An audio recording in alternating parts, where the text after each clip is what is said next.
The last bus. Andre lifted his head from the monitor and rubbed his eyes. The clock showed 11:46 p.m., almost midnight.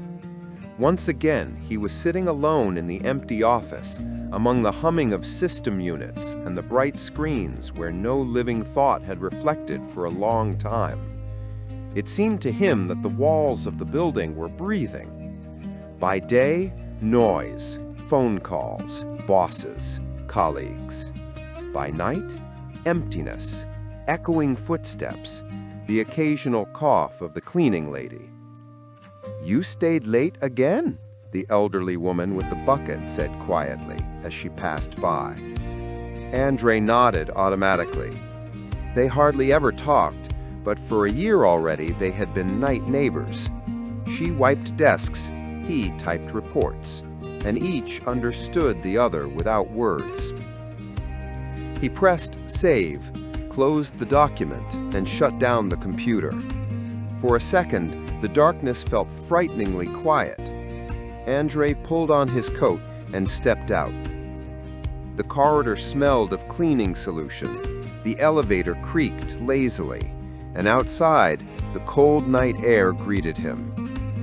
He walked to the bus stop and saw the blinking sign, "Last bus departed." "Damn!" he exhaled and kicked a small stone. There was only one way left, to walk. 2 hours through the night city. At first, he walked quickly. Thoughts spun in his head. Tomorrow, another meeting. Need to finish the report. If I don't make it, they'll fire me. Then his pace slowed. For the first time in many months, Andre felt something strange. Freedom. No one was calling.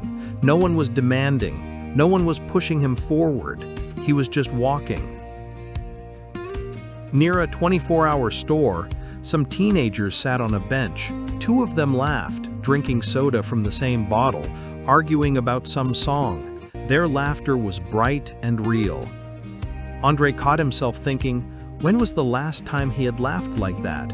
Not politely smiling at a corporate party, but really laughed. He couldn't remember. Farther on, by a small bakery, the smell of fresh dough hung in the air.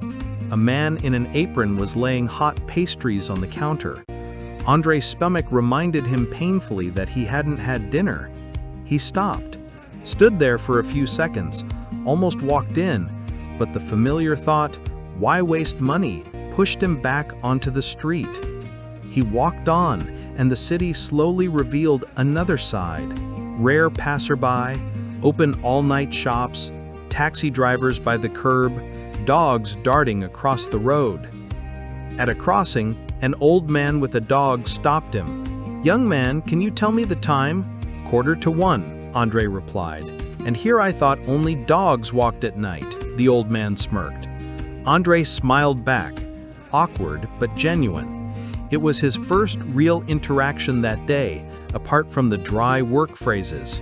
As he walked further, he suddenly remembered how, 10 years ago, he had dreamed of another life.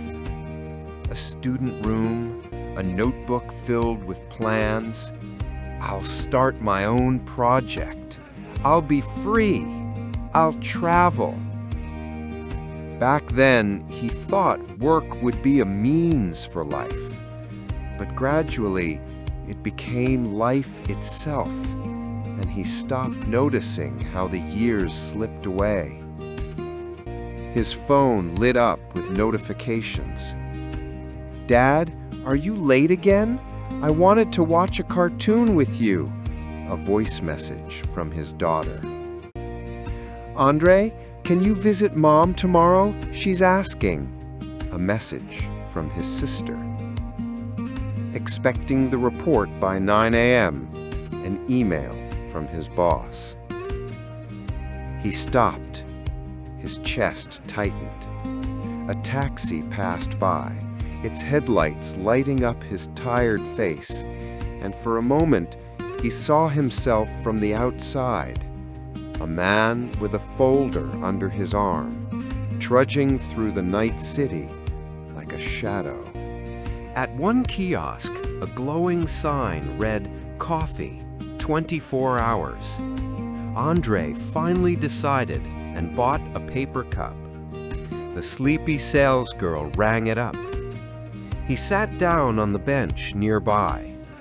The coffee was bitter, but it warmed him. A homeless man approached. "Got a cigarette?" he asked. "No, I don't smoke," Andre replied. "Good for you. Where do you work?" "In an office." "Ha, an office. Then why are you wandering so late?" "Worked, stayed late." "If you keep staying late all your life, you won't notice how old you get," the man said, and walked away.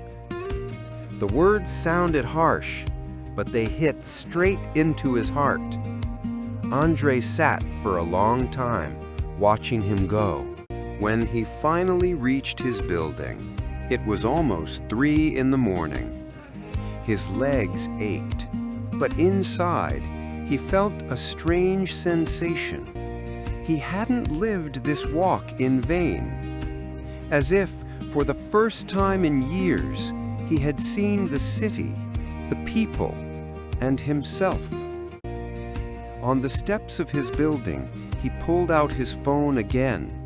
He reread his daughter's message. In his mind flashed a picture. A little girl in pajamas, holding a plush bunny, waiting for her father in front of... The alarm clock rang in the morning. The usual thought flashed in his head. "I'll be late, need to hurry." But something inside had changed. Andre turned off the alarm and walked to the kitchen. His daughter was already sitting at the table with a cup of cocoa. Seeing him, she was surprised. "Daddy, you're home?" He smiled and hugged her. "Yes, today I'm home." She laughed and ran to turn on the cartoons. Andre looked out the window. The street was noisy. People were rushing to work. And for the first time in a long while, he felt alive. What would happen next? He didn't know. But he knew one thing. If he let life slip away again for the sake of reports, there would be no last bus back.